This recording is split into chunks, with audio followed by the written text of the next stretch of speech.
First of all, may I say happy belated birthday? Thank you. Yeah. I'm glad somebody remembered. That's weak.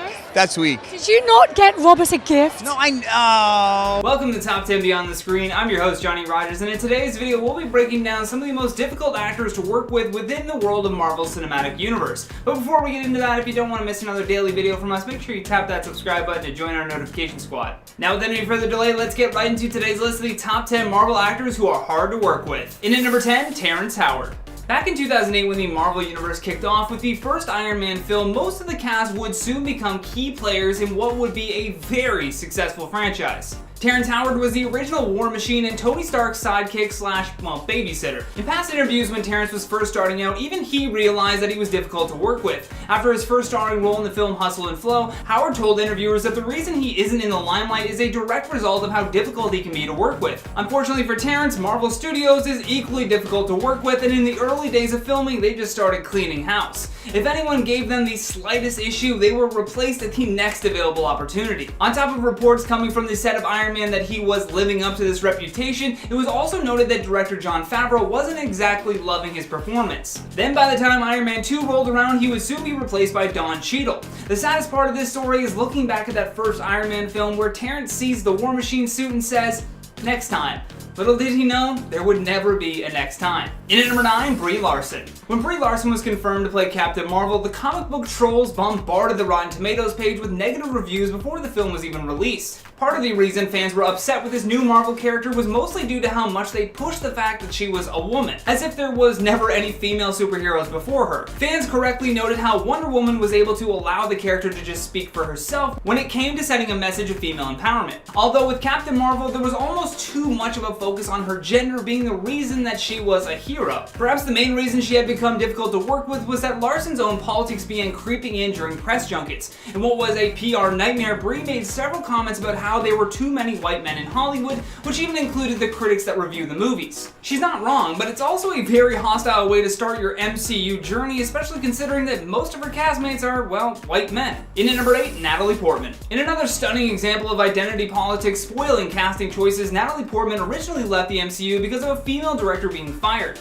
Portman was locked in to do the Thor sequel, but after top executives decided to drop Patty Jenkins as the director, Natalie was furious. She also made a point of letting every news outlet know just how deeply upset she was by the decision. Natalie wanted to quit immediately following Jenkins' departure out of protest, but she was contractually obligated to finish the film. Although one of the most surprising things to happen at the 2019 San Diego Comic-Con was the announcement that Portman would be returning to the MCU for an appearance in Endgame, as well as the next installment of the Thor solo series. So she can't be that hard to work with. In at number 7, Edward Norton. When The Incredible Hulk was released, no one really considered that this would officially be the second entry into the Marvel Cinematic Universe. At the time, Edward Norton was an excellent choice to take on the Jekyll and Hyde scientist Bruce Banner. Although once the film came out, rumors started circling that Norton was very difficult to work with on set. One insider report claimed that he insisted on rewriting the script himself. These claims were confirmed a decade later by Ed himself during the roast of Bruce Willis, where he utilized his time on stage to take shots at Marvel. Norton would go on to say that he thought they should at least try to make one Marvel movie that was at least as good as the worst Chris Nolan movie. Major shade. Although this hostility is not out of place, shortly after he was fired, Kevin Feige released a statement saying, "Our decision is definitely not based on monetary factors, but instead rooted in the need for an actor who embodies the creativity and collaborative spirit of our other talented cast members."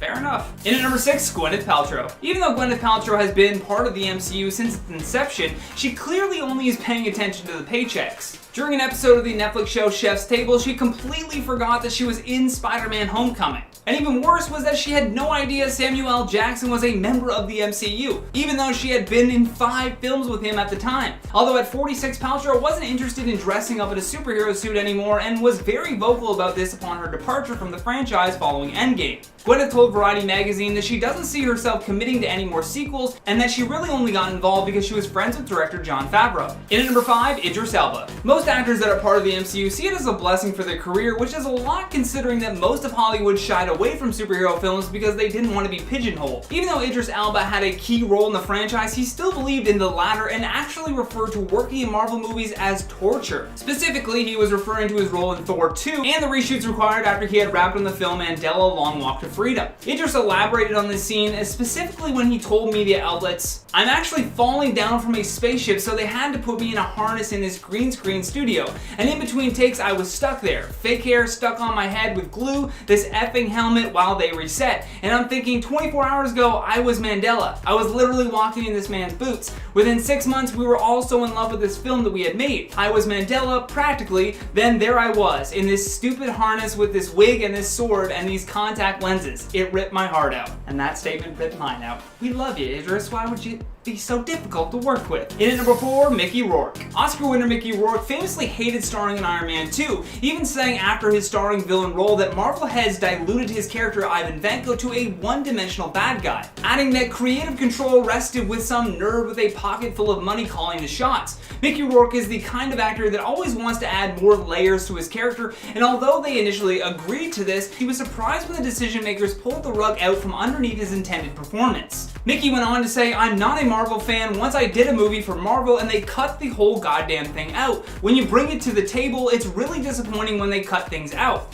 According to reports, Rourke did not take this decision lightly and would continuously be a pain to work with on each day that he was scheduled to film. In at number 3, Vin Diesel. There's almost no end to the stories about Vin Diesel being hard to work with. The star has been accused of hitting on interviewers and stirring feuds with co-stars. Most notably was his recent feud with Dwayne Johnson. When Vin Diesel started to voice the character of Groot, everyone absolutely loved the character. Luckily for Vin Diesel, he never really had to directly interact or work with other actors in the film. While Groot may seem to be one of the most unifying characters for the Guardians of the Galaxy crew, the reality is the actor voicing him is the exact opposite. According to reports, while filming Fast and Furious 7, he was an absolute nightmare while on set. This insider told The Hollywood Reporter Vin spent a whole day in his trailer one day. The next day, they waited 4 hours for him. He called a meeting of studio execs to his trailer for 2.5 hours to say, "What the F am I doing here?" And then the next day, work was done with doubles, and another source confirms that progress had been frustrating with the whole crew suffering from low morale. All thanks to Vin Diesel.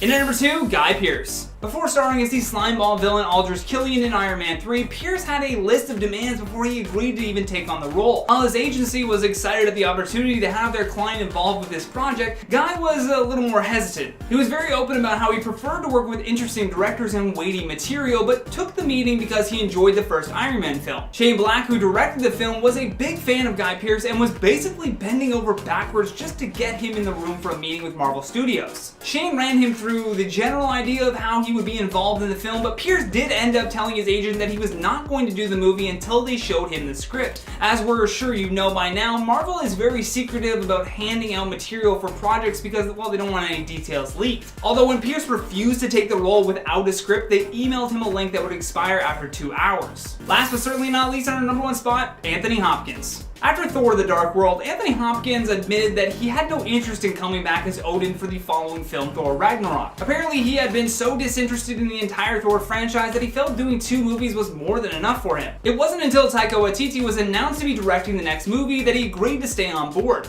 I guess when you've been acting as long as Anthony Hopkins has, you can kind of start throwing your weight around with demands. He was a big factor in the decision to make this film more comedic than its predecessor. He insisted again and again that he would not be part of the MCU if they decided to take the film in the same dark and gritty route that the previous one did. Sure enough, the film turned out to be a standalone classic of the franchise, but his posh attitude was duly noted by executives at the time. In at number 10, Bella Thorne. Bella Thorne played Ruthie Spivey in the television series My Own Worst Enemy back in 2008 and Tansy Hendrickson in the 4th season of Big Love in 2010. However, she began gaining prominence for her role as Cece Jones in the Disney Channel series Shake It Up, which she was a part of from 2010 to 2013. Although Bella admits herself that she never wanted to be a Disney star. During an episode of the MTV podcast Happy, Sad, Confused, Thorne admitted that she didn't want to audition even, but she felt she needed to because her family was close to homelessness. While that may seem like a very nice thing for her to do, she maintained this attitude of not wanting to be there. She would repeatedly tell the director that she doesn't know why she's there, and people would just laugh about it, thinking that she was just joking around, I guess. In reality, she hated being there the whole time. Makes it very difficult to work with if someone doesn't like what they're doing. In at number 9, Orlando Brown. While at the 2018 Radio Disney Music Awards, Raven-Symoné was asked about Orlando Brown's new tattoo, which just so happened to be, well, Raven's face. And here's what she had to say. Yeah, what do you make of that? I make of the second season of That's So Raven will be coming out July 25th. Bye! Looks like they haven't really been keeping in touch following their time with Disney. Orlando was a child actor on many sitcoms, but is best known for his role as Eddie Thomas on That's So Raven. However, it became evident how difficult he is to work with when Disney reprised the show under its new name, Raven's Home. While her and Anneliese Vanderpool came back, Orlando was noticeably missing from the reunion. The main reason why they couldn't have him back is due to his non-Disney-like behavior. Brown made headlines after he was arrested for public intoxication and disturbing the peace after he threatened to kill a woman. Not exactly the best person to be working with after that. In at number 8, Lalaine Vergara. Lalaine is best known for her role as Miranda Sanchez on Lizzie McGuire, and after she tried to pursue a music career, she sort of fell into obscurity. She had filmed with the show from 2001 to 2004, but by 2007, people started to find out who she really is. In July of 2007, Lalaine was arrested and charged with felony possession of methamphetamines. She pleaded guilty to the charge, and a $50,000 bench warrant was set after she failed to appear in court for her hearings. And according to Lalaine, she had some serious beef with her fellow actors as she was the only one deemed to be too ethnic. They actually told her to look as white as possible, which undoubtedly caused some tension between her and everyone else on the show. When a Lizzie McGuire reboot was in the works, they confirmed every character returning, but Lalaine was left out of the conversation. In at number 7, Demi Lovato. Demi Lovato had been a Disney kid for a long time. She appeared on Barney and Friends from 2002 to 2004. However, between 2007 to 2008, Lovato played Charlotte Adams on the Disney Channel short series As the Bell Rings. She then auditioned for the channel's television film Camp Rock and new TV series Sunny with a Chance, for which she landed both roles. Now, to Demi's defense, she was diagnosed with bipolar disorder and struggled a lot with finding body confidence. So needless to say, she could be a bit of a nightmare on set, but it was primarily due to the pressures of maintaining this presence while on top after all of this early success with Disney. During an interview with Refinery 29, Demi said, "Prior to getting sober, I was one of those people who was like, I don't give a whatever. And I used that as an excuse to do whatever I wanted. I was a nightmare to work with." Well, at least she admits it herself. In at number 6, Zac Efron. Zac Efron first rose to prominence when he landed the lead role of Troy Bolton in Disney's High School Musical. From there, he basically became a teen heartthrob and at the center of attention in Hollywood. Zac told The Hollywood Reporter that he started drinking a lot and got deeply involved with hard drugs. His excuse was that he was in his 20s, single, and going through life in Hollywood, and everything felt like it was just being thrown at him. Apparently, while filming the movie Neighbors with Seth Rogen, his drug habits started to spiral out of control. They even needed to halt filming while he checked himself into rehab for a cocaine addiction. And then on top of that, his reckless behavior extended further than just his substance abuse behind the scenes. According to TMZ, Zac got himself into a violent altercation with a homeless man on Skid Row in Los Angeles, which resulted in him getting punched in the mouth right before the police finally separated them. A source told TMZ that Zac was obviously intoxicated and willingly engaged in mutual combat with this homeless guy. Yeah, that's not stable behavior for an actor that you want to work with. Definitely not for Disney. In at number 5, Shia LaBeouf. Most people will recognize Shia LaBeouf from his time with the Transformers franchise, but I'll always know him as just Louis Stevens in the Disney Channel series Even Stevens, a role for which he received a Young Artist Award nomination in 2001 and won a Daytime Emmy Award in 2003. Although Shia LaBeouf's career would soon take a tumultuous turn. In 2017 alone, the actor was sued for $5 million by a bartender. He was arrested in Savannah, Georgia for public intoxication, and he was ordered to attend a 10-week rehab program. Although Shia has done his best to shed all these rumors surrounding him about being difficult to work with. I mean, while working on the set of Fury, he received a ton of praise from his fellow actors. Brad Pitt even paid him a huge compliment during his interview with GQ magazine. Brad told the magazine, "Oh, I love this boy. He's one of the best actors I've ever seen. He's full-on commitment, man. He's living it like no one else. Let me tell you, I've been fortunate enough to work with a lot of great actors, and he's one of the best I've ever seen." I wish I could have done that in a Brad Pitt voice.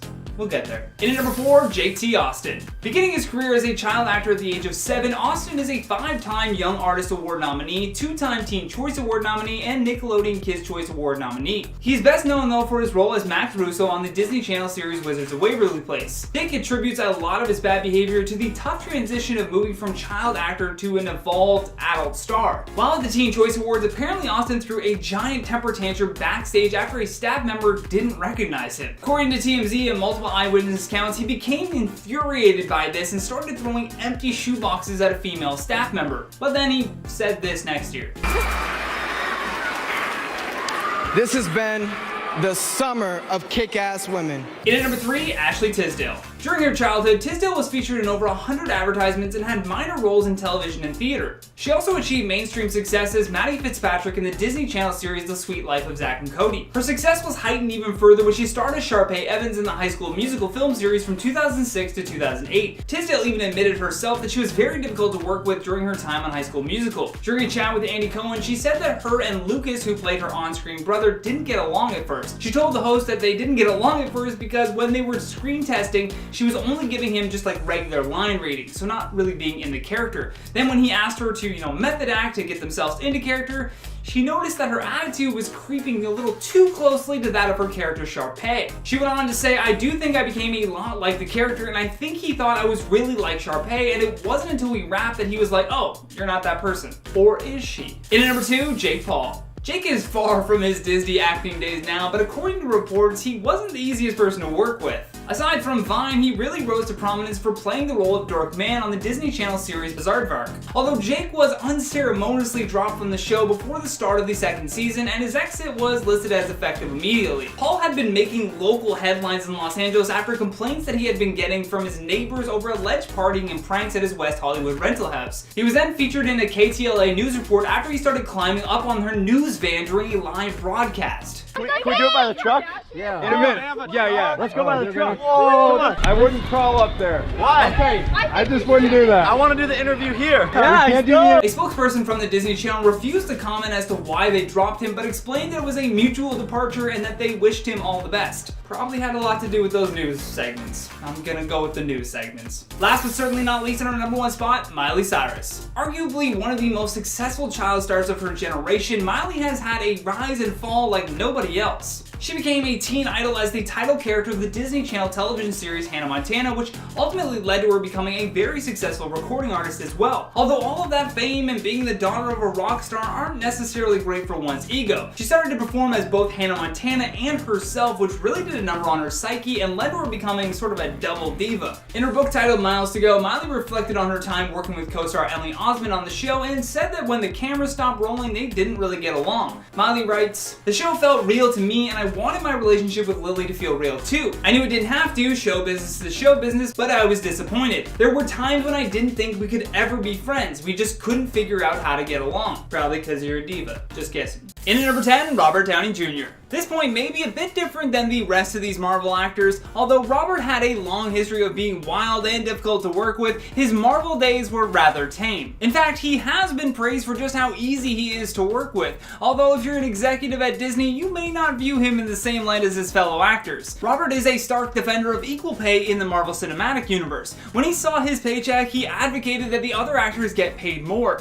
because he really didn't like the vast disparity between what they were getting paid. He even made a very public stink about just how underpaid his co-workers were, and said that most were only making a fraction of his salary. While the bad publicity may have helped them even out the pay, it certainly put him on the Disney exec's bad side. In at number 9, Tommy Lee Jones. Tommy Lee Jones has been around Hollywood for a very long time, and his acting chops and charismatic on-screen performances have made him a staple in the industry. Although he has been known to be a bit of an on-set bully as well. According to Jim Carrey, Tommy was verbally threatening people left, right, and center while filming Batman Forever. In terms of the Marvel Universe, Tommy Lee Jones played the role of Colonel Phillips in Captain America: The First Avenger. In his defense though, Jones managed to keep his anger under wraps while filming and overall didn't cause too much of a stir while on set. However, if you listen to anyone that's worked with him prior to the MCU, they really found him to be difficult to work with. In at number 8, Hugo Weaving. Hugo Weaving played a pivotal role in the MCU when he joined as the evil character called Red Skull. Although when it came time to reprise his role in Avengers Endgame, he noted that negotiations with Marvel proved to be impossible. Most actors that first negotiated contracts with Marvel executives were told that they were obligated to do at least 3 films,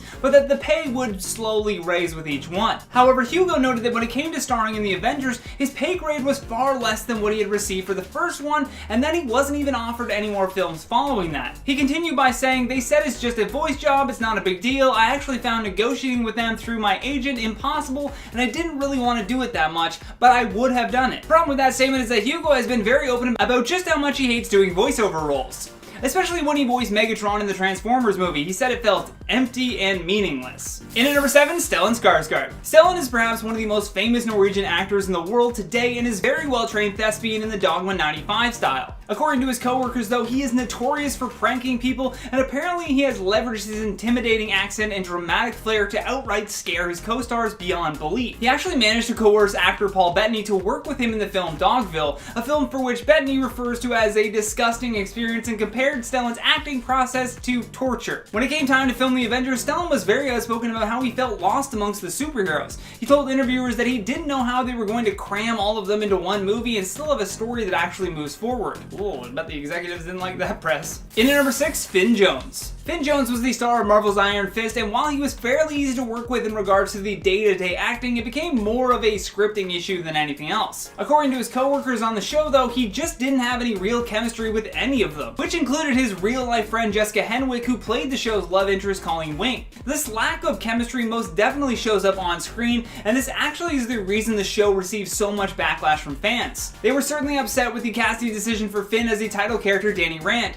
This lack of simple human on-screen connection with his fellow actors made it very difficult to produce new stories surrounding him. In at number 5, Andy Serkis. Andy Serkis is without a doubt the king of motion capture performances, beginning with his roles as Gollum, King Kong, and Caesar in the Rise of the Planet of the Apes. This style of acting can be extremely difficult because, well, behind the scenes it feels incredibly silly, but because he has learned to trust his acting skills, he has leveraged himself into some very big movies. More recently, his villainous role in the Avengers Age of Ultron and Black Panther, although this has always been a bit of a chip on his shoulder, and as such he has carried this with him to each project every time. Most notably was the squabbles that he had with Marvel's graphic and CGI designers. Apparently he had been very rude and dismissive to them, even though he was simply the actor that was cast in the role based on his stellar previous performances. Since being labeled a king of that genre, his ego has just gotten far too out of hand, and therefore Andy believes that he always knows best. In at number 4, Corey Stoll. While some of these Marvel actors have been hard to work with because of executives getting in the way and others with their diva-like behavior, Corey Stoll falls into the pretentious category. Corey Stoll plays the villain Darren Cross in Ant-Man, and while promoting the film, he had been known to hijack the interviews to spout the limitations of his art form and the emptiness of politics. Most of the films that he's done in the past never really had a chance to hit the public first without Corey adding in some liberal bias and defaming reflections to the characters that he's played. Apparently, he has a very bad habit of expressing just how disappointed he was with production, and as I said, most of the time this took place before the film ever was even released, which for sure puts executives on edge when thinking about casting him in their films. In at number 3, Stan Lee. Now, don't get your panties in a bunch. I love Stan Lee as much as the next person, and without him we wouldn't even be talking about Marvel. That being said, Stan had a long history of being extremely difficult to work with and for. He has a very checkered past when it comes to his history as a writer and comic book publisher.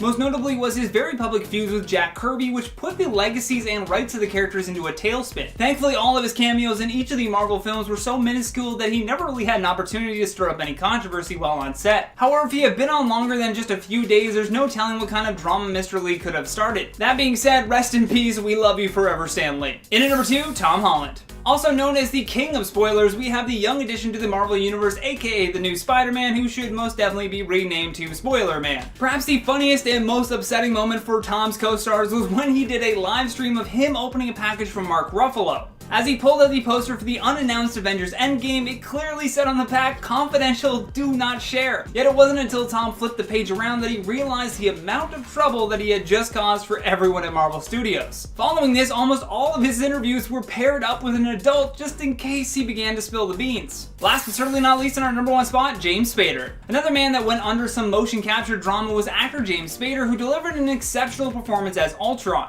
During an interview with Rolling Stone, James admitted that he has a very strong obsessive compulsive issue, and because of this is very particular with filming. Multiple actors who have worked with him in the past, such as William Shatner, recall that James doesn't even like watching people eat. Maggie Gyllenhaal also admitted that because he always remains in character, he can be extremely difficult to be around. Even the showrunner for the show The Blacklist alleged that he had to speak with Spader on the phone daily because he was always having an issue with scripts. On one occasion he said, "On Thanksgiving when I was in Colorado, I was out pacing on the phone for 2 hours. This stuff keeps him up at night. He can dig his his heels in, the conversations can be frustrating. Can't even imagine. Kicking off our list, number 10 is Bruce Willis. He's known for playing action heroes and taking on occasional dramatic roles, but despite his successful career, he hasn't been able to avoid rumors about being difficult to work with. The director of Cop Out, Kevin Smith, said that working with him was soul-crushing. He even gave a nice little speech at the wrap party where he said, I quote, "I want to thank everyone who worked on the film, except for Bruce Willis, who is a effing dick." It also doesn't help that he's been known for demanding higher pay for movie roles, which is why he was dropped for the third Expendables film, because he wanted more money. Pretty sure you make enough there, Bruce.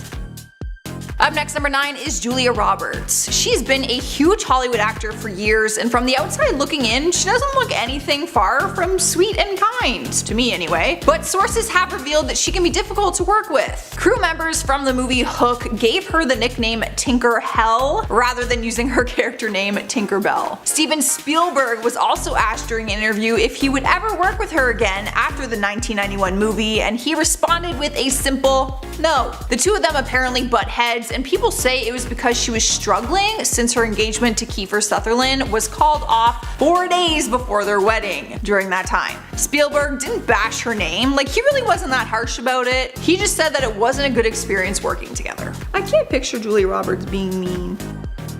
Cruising into the 8th spot is Gwyneth Paltrow. Whenever I've seen her do an interview, I always feel like she's this humble, kind person. But of course, that is just from an outside perspective. People who have actually worked with her have said that she has a reputation of being cold towards people. A source came forward after working with her on Iron Man 2 and said, "Gwyneth is not friendly to anyone and tends to make people feel awkward and uncomfortable. She wasn't outright rude to Scarlett Johansson, she just didn't ever speak to her. She went out of her way to avoid her." It's actually been said that if she sees anyone as a competition, she isn't pleasant towards them. Of course, this is all word of mouth, like he said, she said, but yeah, this is what the sources are saying. In spot number 7 is Charlie Sheen. His partying and aggressive behavior made him nearly impossible to work with on the set of 2.5 Men. He ended up being fired from the show, and it became a huge public lawsuit. In a letter to Sheen's lawyer, the Warner Brothers counsel described him as having a series of well-chronicled and increasingly erratic outbursts. They also pointed out that he had missed rehearsals, made inappropriate comments, and was losing weight quickly. They claim that they gave him multiple chances to clean himself up in rehab, but he never did. Instead, he cursed out the producer and demanded a ridiculous raise. They ended up firing him and replacing him with Ashton Kutcher. Swiping the 6th spot on our list is Lea Michele. She was recently called out by one of her former Glee castmates who said that Lea made her life a living hell during filming. But this wasn't the first time these types of claims came to surface. One of her former Glee co-stars, Naya Rivera, wrote a book which stated that Lea kept threatening to call SAG about the unsafe working conditions, and said that she would throw a bitch fit and then lock herself in her trailer. Lea also works on the show Scream Queens, and she actually told Women's Health magazine that she went to the producer and said that she would only do a recording of her screaming twice, and that is all they have to use for the entire season because she's a singer. Apparently singers can't do that. It'll harm her vocal nodes. Ain't that some shit? You sign up for a show called Scream Queens, then be like, you get one scream for the whole season. Same pitch and everything. Hope it works in every sequence. Halfway through, at number 5 is Shannon Doherty. She was a huge breakout star in the 90s when she worked on Beverly Hills 90210, but she quickly earned a reputation as a difficult actress. One of her co-stars, Jason Priestley, described her diva-like behavior in his memoir and said that she, I quote, truly didn't give a shit. He said that she complained when a publicist picked her up in a car rather than a limo. One of her other co-stars and friend, Jenny Garth, said they got into an altercation on set that started to get physical. It led to Shannon being fired from the show altogether since she just seemed to be the issue and just always had an issue with someone. She was the common denominator. Moving on to number 4, we have Mike Myers. There has been a lot of crazy stories that have come out about him acting like a diva or a complete weirdo on set. Like the time that he got mad about the butter that they had on set, or the time that he needed an assistant to carry around a Tupperware of chocolate and basically follow him around set in case he needed the snack. There's honestly too many incidents to name them all right now, but the director of Wayne's World spoke on his feelings towards the actor and said, "I honestly root against him." He said that he had a horrible attitude on set and suggested that he opens a children's hospital or something so that he can clean up his reputation. Honestly though, we don't really see him in many movies anymore, and this list might be a reason why. Alright guys, in our third spot is Terry Hatcher. She was the lead actress on Desperate Housewives for a while, but that seemed to get in the way of her and the rest of the cast. Her co-star Nicolette Sheridan talked about her experience working with Terry and called her the meanest woman in the world. Things were so heated between them that the creator, Mark Cherry, admitted that he had to intervene a fight between them during filming one time. It wasn't just Nicolette though that had an issue with her. The rest of the cast and crew felt so disconnected from her that at the end of the show, her name was left off the card that the cast gave to the crew. That's awkward. Imagine being the only one who didn't sign the card. Not good.